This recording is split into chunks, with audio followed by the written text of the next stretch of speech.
Well, all right, we've got two featured modelers tonight. One is Earl Hackett, who's going to be on first and start his series on 3D printing. And again, let me refresh your memory. What Earl's going to do is over the series of weeks, he's going to take us from the start of here is a part that I want to print. And then he's going to do all of the CAD work to get that part to be able to be printed. And then he's going to show us how to take that CAD product and put it into a 3D printer, and then operate the 3D printer, and then take the part at that point from the 3D printer and do the cleanup and preparation for the final part, and then show us the finished product. Earl, I'll turn it over to you, sir, and you can show us how to do a 3D printing process. Going to take you on a little tour of CAD systems and 3D printing tonight. It's going to be a 6-part series. And this is just the introduction. With 3D printing, you can build models that are unavailable, difficult to build. In fact, would be impossible to build any other way. And you can make lots of them at a very low cost. Many of my models cost less than a penny. This series is going to focus on the use of CAD software and 3D printing. And we're going to make custom parts, and interestingly, we're going to make some molds at the end, because sometimes you need a resin that's a lot stronger than what you get with the 3D print resins. This is the station at Wilmington, Delaware. This is the last I call traditional model that I built. It was a year-long undertaking. This is when I first installed it on the layout. The clock tower, it's a classic station that is here in Wilmington. It's my hometown. I thought, well, but it took me over a year to build that thing. And I said, man, that is not going to work. So I started looking around. And 3D printing looked really interesting. And this was, quite a few years ago. The tools are very different. You're going to need a reasonably competent computer. The one I have now is i7 4-quad, it's a beast. I started off with an old 286 and designed my current house in it. But you're going to need CAD software, and the CAD software is something that a lot of people have a problem with, because you got to pay for it to get the good stuff. And you need a high resolution printer. I have a Mars 2P, Earl Mars 2P. I was so impressed with it, I went and bought the Saturn, which is a little bigger version of it. Now, when you come down to printers, the best printers you're going to find use UV light to polymerize a liquid resin. And typically there's a tank of resin, the light shines up from underneath. There's a build plate that comes down on top, and the stuff polymerizes, sticks to the build plate. It moves up a little bit, shoot it again, moves up a little bit, shoot it again. You'll see how that works. There are 3 basic types. Now you could take these filament machines and forget about them. They cannot come anywhere close to providing the detail that we're looking for. Formlabs, years ago, I looked at a Formlabs laser scanner. This was the first ones out on the market. It wasn't bad, but it just didn't have the resolution I was looking for. So I just said, we'll keep on going. Today, there are 2 that I know of that are pretty darn good. You have the digital light projection, or DLP. That's a Texas Instrument technology where they use a bazillion little tiny mirrors. And when you want them to light the thing up, they'll flip one way and they shine light up at the target. And if you don't want them, it shines light the other way and it doesn't shine up. So it's a digital system. They use it for movie theaters now. That's if you go to a movie theater, there's no film. It's all digital light projection. The other one that I particularly like is liquid crystal display. Elegoo, Anycubic, both have them. Basically, you have a digital. You've seen these all over the place. It's just an LCD screen, and they turn on. Light comes through, turns off, expose it, and underneath you have these a bank of UV LEDs that provide the light for you. Elegoo and Anycubic will give you 20 pixels per millimeter. That's 0.05 millimeters per pixel. That's really good. I wouldn't today. I wouldn't go for anything less than that. The printer. Now, you could buy these printers. Don't cost much. The Mars 2P cost me $300. That was. I said, heck, I didn't know what I was getting. I just said for $300, I'll give it a shot. And I was blown away by what it does. But if you don't want to go with that, you can start by experimenting. You can start going to Shapeways. Shapeways has their fine detail plastic. I've used it for 10 years, and it works very, very well if you understand the problems you're going to run into. This is one of the parts I made years ago for the station at Rotsford, West Virginia. It's supposed to be flat. You can fix this by boiling some water. You don't want to put it in the boiling water, just to let the water stop boiling, throw it in, let it sit for a few minutes to come to temperature, and put a weight on it, and then walk away and come back in an hour when it cools down, and it should be flat. They also have a problem with maintaining the same size. Those three pieces there, my thought was I'll build these brick walls and the bricks will interchange like a finger joint. They weren't the same size, and it didn't work very well. So if you want parts in their process to be exactly the same size, they have to be printed together. We're right next to each other.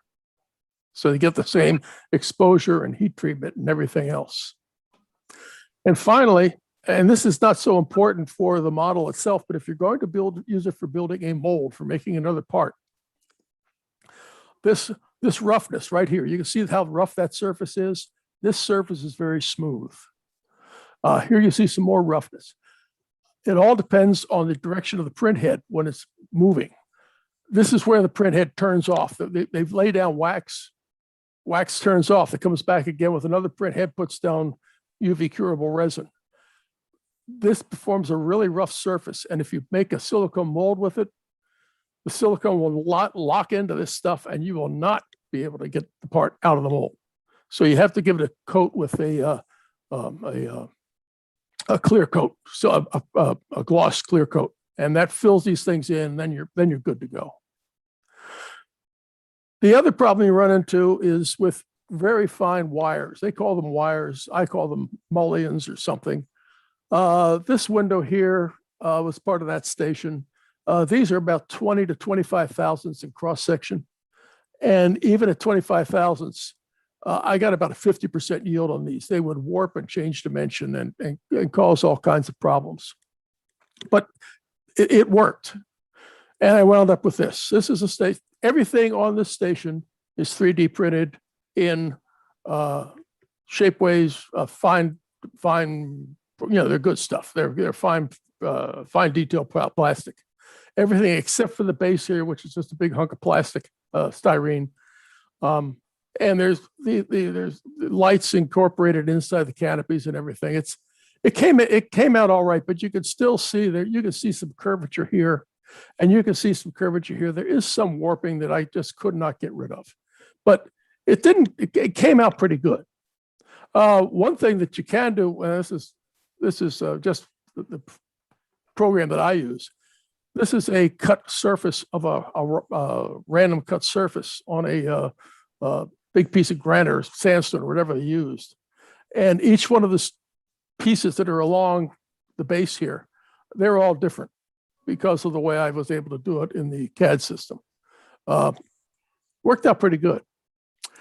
The only problem with Shapeways is the cost. You have to be very careful in the way you design the parts. You have to keep the cost down by minimizing the volume that you use. This is the signal bridge that I've used. I made quite a few of these. In this configuration, it costs $70. because all this red stuff here is supporting wax. You have to get rid of all the supporting wax that you possibly can. I took off the base, removed a few other things, got this right down on the build plate. $10, not bad. That's acceptable. You still have some problem if you look in here. There's problems here with the rivet detail where they have to have support to hold up the rivet detail. It's sort of irritating, but they came out quite good. And I'll show you some pictures of finished models later on. One of the other ways to keep costs down if you're going to Shapeways is to make molds. For that signal bridge, I built a mold, and I'll show you how to build these later on.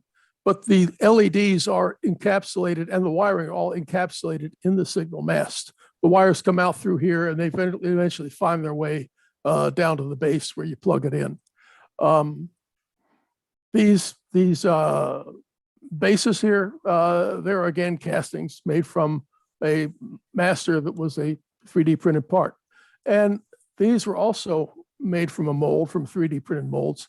But this was a conventional mold. It's two parts. You dump the resin in, close it up, hope the heck it works. These, on the other hand, were what I call resin infusion. You put the mold together, you pour the resin into this funnel, it runs down through the sprues, comes up through the top, and you get absolutely no flash. This is raw. These are raw castings taken right out of the mold, not treated. All of these are like that. But here you can see the flash that has to be trimmed off. It's not difficult, but it's not really difficult. Software. Now, this is where you're really going to, this is where you're going to spend all your time. The printing is you're going to see later on. You take your thumb drive, plug it into the machine, push the button, and walk away. And then come back in 4 or 5 hours and it's done.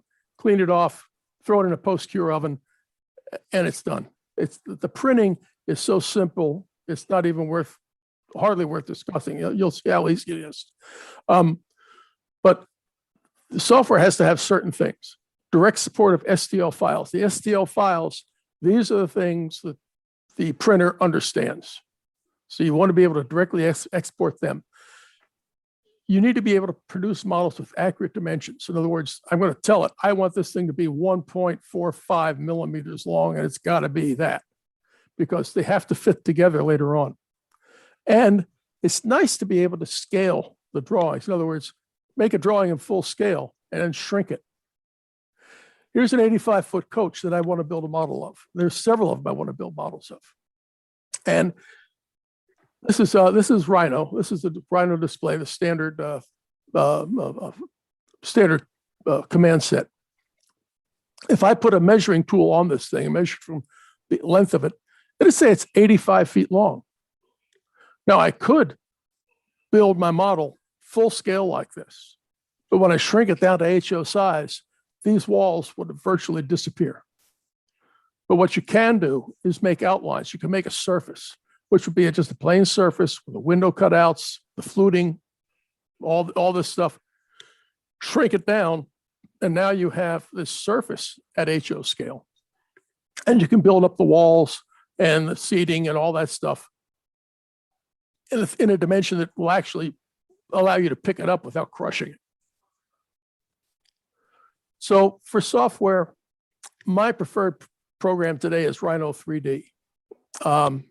It combines a free-form surface and solid modeling, which to me is important. A permanent license is $1,000. I bought it in version 4. I'm now at version 7. An upgrade is usually $400, and it's every couple of years. I will probably not buy another upgrade because I can't imagine what else it can possibly do that I'm interested in. The one I started with was Ashlar Vellum, and now it is sold as Ashlar Vellum Argon. I designed quite a few things in it, but it didn't. My version did not have surfacing; it just had wire frame. And the original, the model you saw there of the Wilmington Station was designed in Ashlar Vellum. It's an excellent interface. It's permanent license for us retired guys is $520. That's not too bad. There are free CAD systems. Two that I've looked at in detail are Onshape and Fusion 360. I was able to get both of them to work to an extent, but their primary function is looking at mechanical assemblies like an engine. You have a piston and a crankshaft. The crankshaft spins around and the connecting rods are going up and down, and you want to make sure that it doesn't bang into something. And it does finite element analysis to look at stresses and strains and all that stuff. We don't need that. But it does, these are generally not easy to put fine detail on. SketchUp, it's free, and I gave up. I can't figure out how to use it. So anyway, this is the interface for Argon. It's a development from the one that I used years and years ago. And what I used was this one here, which has a wire frame, but it removes the wires that are behind the ones that you see. So they're there, but you don't see them. Argon has came up with, it's an improvement on it, and they put surfacing on it. And now I've never used Argon except as a trial. You can buy it, you can get a free download for 3 months and you can play with it. I get this clock started here. Okay. But it's a, I believe it's an excellent product, and the interface is very easy. You have lines, arcs, circles, ellipses, rectangles, and they have primitives down here of all the different primitive surfaces that you can work with, squares and spheres and whatever. This is the station at White Sulphur Springs, West Virginia. It's one that I'm in the process of converting from. This was done in the old Ashlar Vellum 3D, and I'm converting it now to a Rhino product so that I have surfaces and brick detail and all that kind of good stuff on it. And this will be, I will 3D print all these parts eventually. This is Rhino.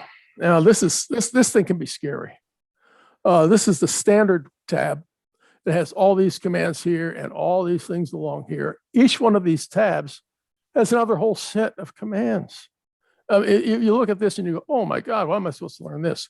Well, you don't need to. The only things I use is this section right in here, where you have basically lines, surfaces, surface editing. Down here we have arrays and copy, move, rotate, simple things like this. Once you get the hang of the system, you're only going to use these few commands. All this other stuff, I don't even know what most of this stuff does. I've never looked at it. I have no interest in it. But here's a, I skipped over this one. I took Onshape, and I spent 4 hours trying to build a signal relay box. And this is where I got to. And it's the right shape, it's the right size and everything. But that's not what I was trying to get to. This is what I wanted.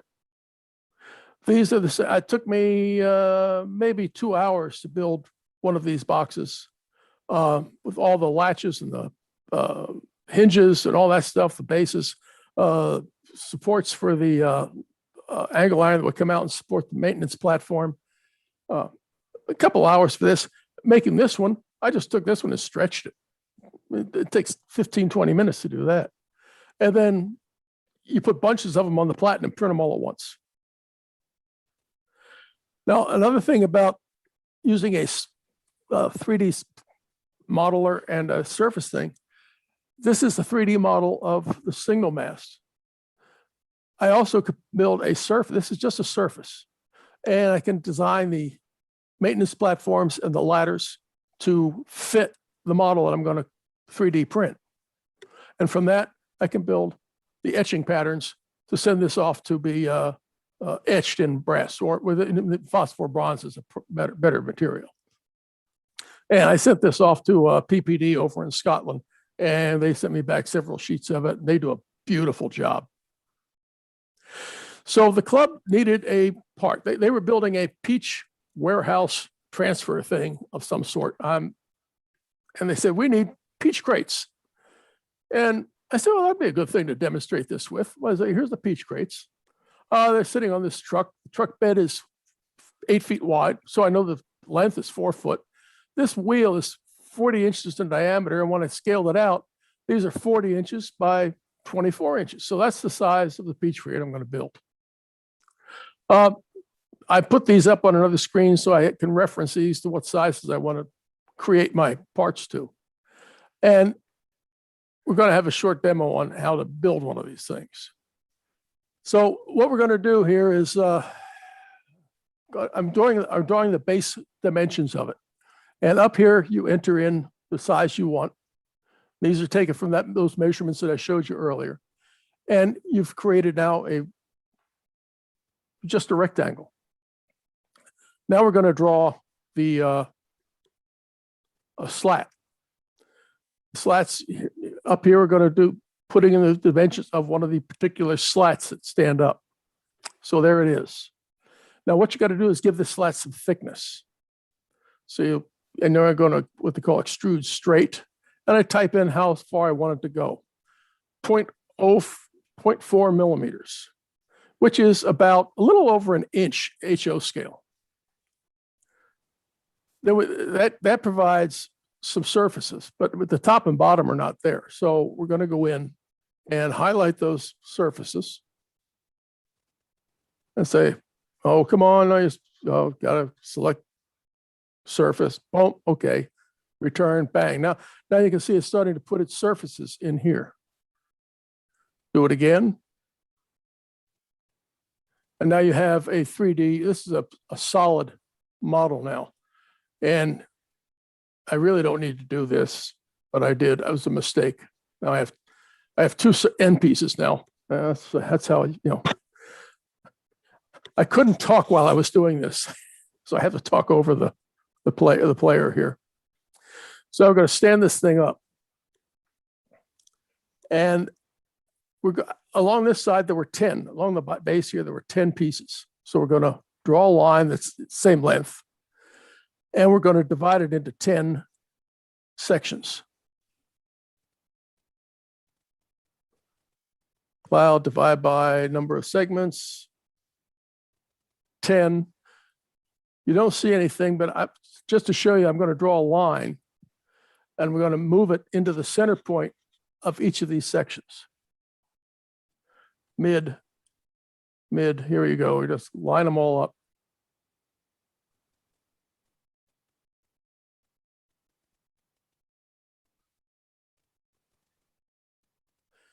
Okay, so that gives me 10 equally spaced positions along that line. We'll go over here, we'll pick this guy up, take the midpoint of that point, bring him over, and now we're going to copy it to the end of each of those lines. Now, I wouldn't do it this way. I would have, there are other ways of doing it, but this is more to show you how, give you an idea of how it's done, how these things work. Get rid of all that trash, select them all, and we're going to move them right up to the edge of the crate. Boom. Now we're going to do what's called mirror. Going to move, I'm going to select mirror, it's over there, go to the midpoint, draw a line, and bang, all those guys are now over here, copies of them. We're going to do the same for the other ends. And I think they had 8 pieces. Rotate it so we can get it on there. And we're going to draw a line to match that. Now, because that's an odd number, it's not an even. I came over there from this edge. So this line here, that portion of it is exactly the same. Get rid of that, take this,